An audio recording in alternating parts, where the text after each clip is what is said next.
In 1987, the aviation industry was most definitely a men's club.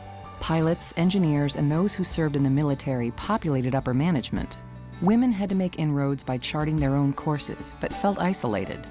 A small group of women aviation professionals decided it was time for action. What if they had a place where they could come together and share what they had learned? It was a simple yet powerful idea.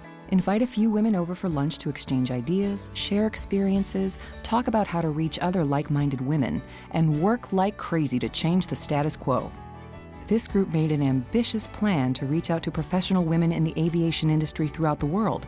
Attorneys, insurance professionals, business executives, airport administrators, and aviation regulators. Everyone.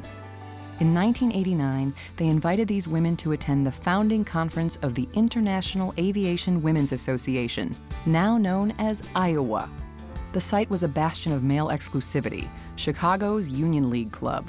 The 33 women attending rolled up their sleeves and got to work. In a series of roundtable discussions, the founding members developed a vision for their organization and formulated its objectives. Even though exclusion or isolation of its members in their chosen field had been at the core of IAWA's genesis, the prevailing view was that achieving the organization's objectives, providing its members with a forum for open and meaningful exchanges of ideas, required rigorous membership standards and a shared professional perspective.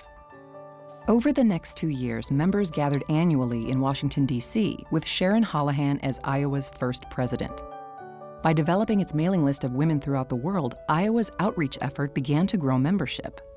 Kathleen Fadley recalls 1991 conference workshops as being interesting and informative, with a special focus on the issues facing women who strive to be both leaders and rainmakers, as well as kind and loving human beings who also have time to sleep and do their nails.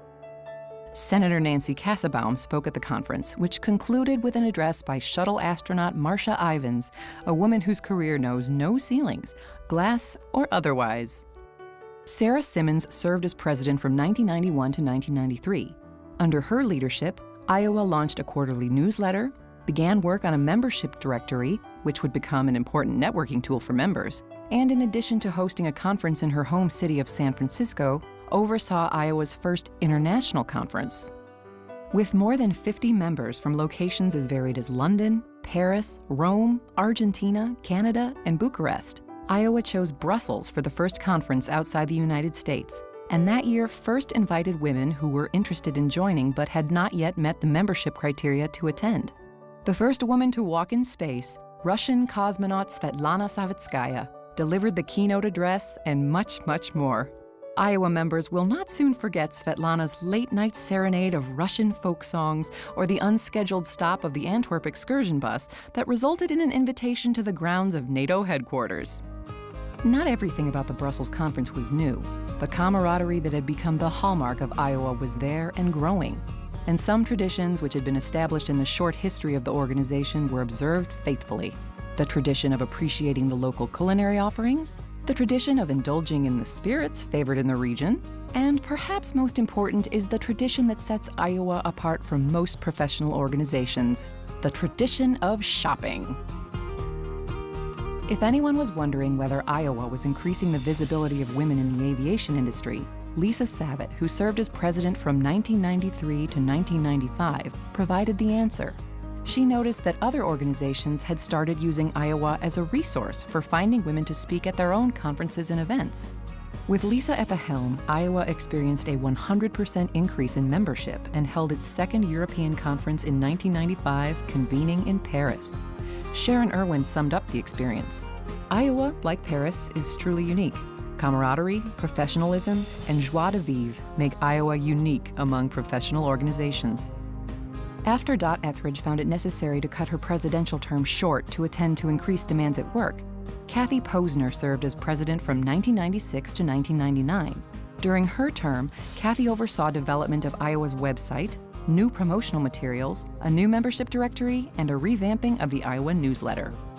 Petroleum Helicopters Chair and CEO Carol Suggs, a speaker at IAWA's 1994 conference and now IAWA friend, hosted the opening reception at the 1996 New Orleans convention.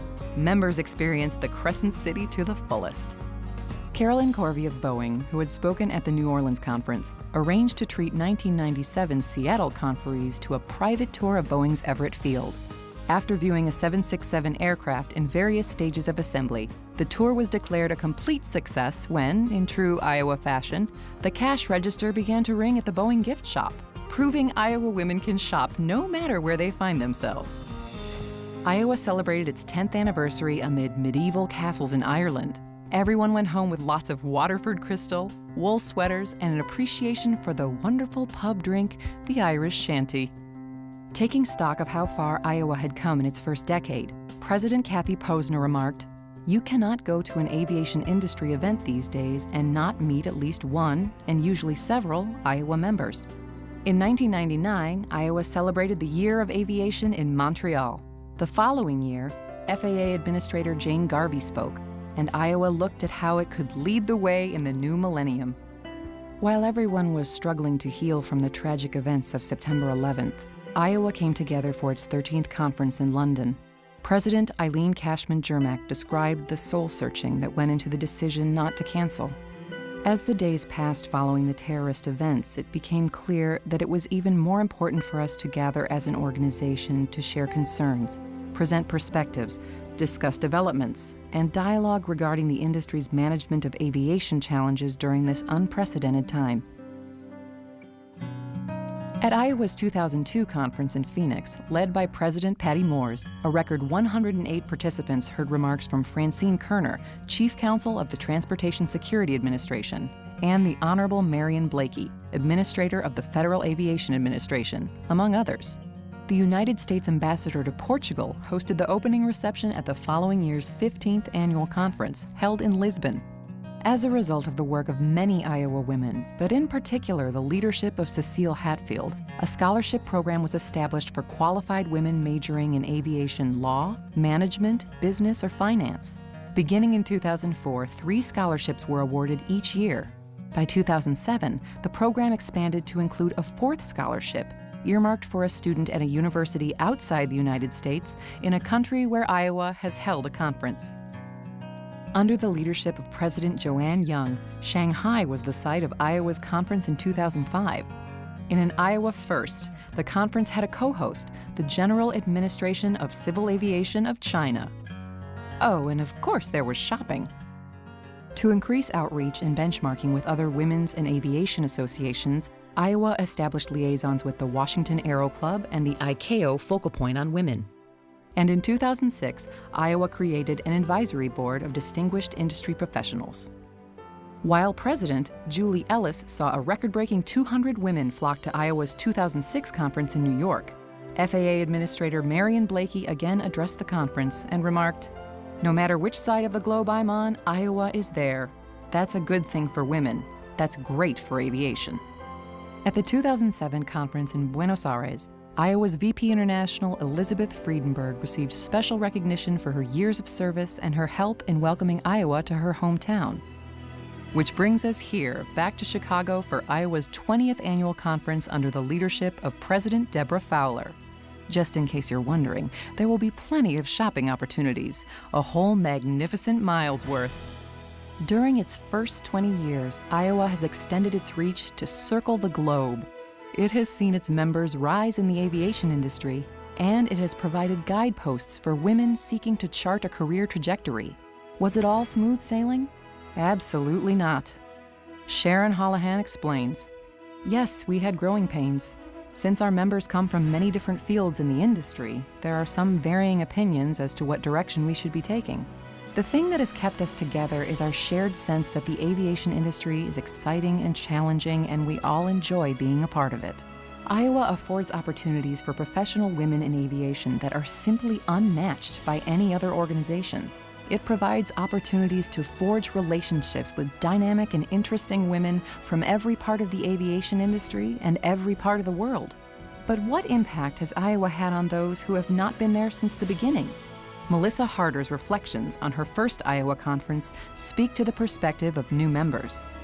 "I have come to the conclusion that groups such as Iowa are usually born of necessity, formed by individuals who have a present need and are foresighted enough to see the benefits of expanding the circle. Aviation as a whole is still a predominantly male industry. Until the world equalizes in that regard, it is helpful to know what other women in various related fields observe and experience, and how they have dealt with their situations. A writer to a British magazine as recently as 1984 said, "Cannot the ladies leave entirely to the gentlemen one or two worlds? And I plead for aviation for one?" "Dear sir," comes our response, "as respects aviation, the answer is no. Please make another choice."